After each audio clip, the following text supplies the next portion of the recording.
Someone very profoundly once said many years ago that if fascism ever comes to America, it'll come in the name of liberalism. He goes to jail. He goes to jail. Lock him up. If you are receiving this transmission, you are the resistance. Mr. Armstrong, you'd mentioned in your answer to, I think, Ms. Spears' question, that there are other RTs operating in the U.S. Can you describe them, list them? Sure, thank you. So you have RT, you have Sputnik, you have Rupley, and then I think you have them feeding other entities. Infowars comes to mind, where those are echo chambers.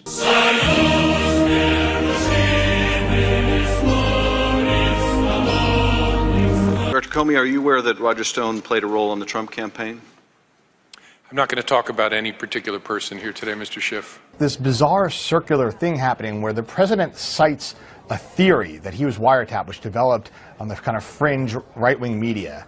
And then after his tweet storm, Infowars then started saying, well, look, it was the New York Times that reported it, citing our story, misreading our story. And now, a few weeks later, the White House and the president are citing Infowars. Are you aware that Mr. Stone also stated publicly that he was in direct communication with Julian Assange and WikiLeaks? Same answer. We're going to start shutting Alex Jones and others down, and we're going to sue them, and we're going to have the Justice Department come after them. And get this, folks, if they can shut us down, you're next. You know, I think it's really important as we sit here that we explain this to the American people in a way that they can understand it. We are at war with Russia. So would you say that Russia engaged in hybrid warfare in its effort to undermine our democratic process and engage in our electoral process? Director Comey? They engaged in a multifaceted campaign of active measures to undermine our democracy and hurt one of the candidates and hope to help one of the other candidates.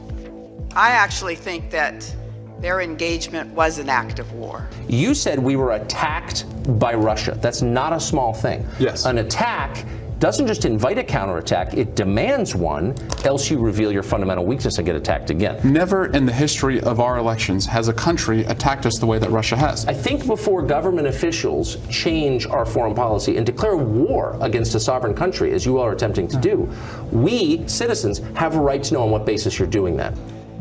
If there is objection, and I note the senator from Kentucky on the floor, I will say before I read this, if there is objection, you are achieving the objectives of Vladimir Putin. You're achieving the objectives of trying to dismember this small country that has already been the subject of attempted coup.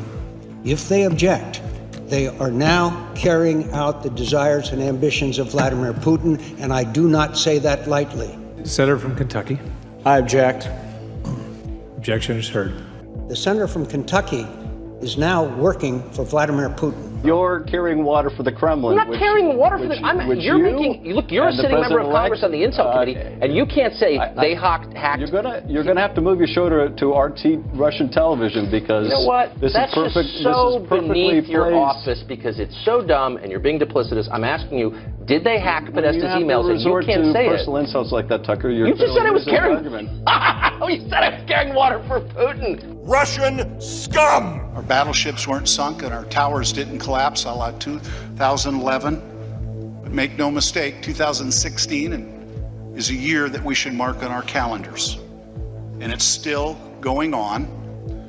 The attack didn't end on Election Day. Donald John Trump, a man who, to borrow a phrase from another December long ago, will live in infamy. If we discover that Donald Trump or his advocates played a role in helping to devise strategy, if they're the ones who came up with crooked Hillary, if they're the ones who came up with she's ill, something's wrong with her energy, and the way that he basically, described her in the campaign, I think that is something that would put the question squarely on the table whether or not he should be impeached.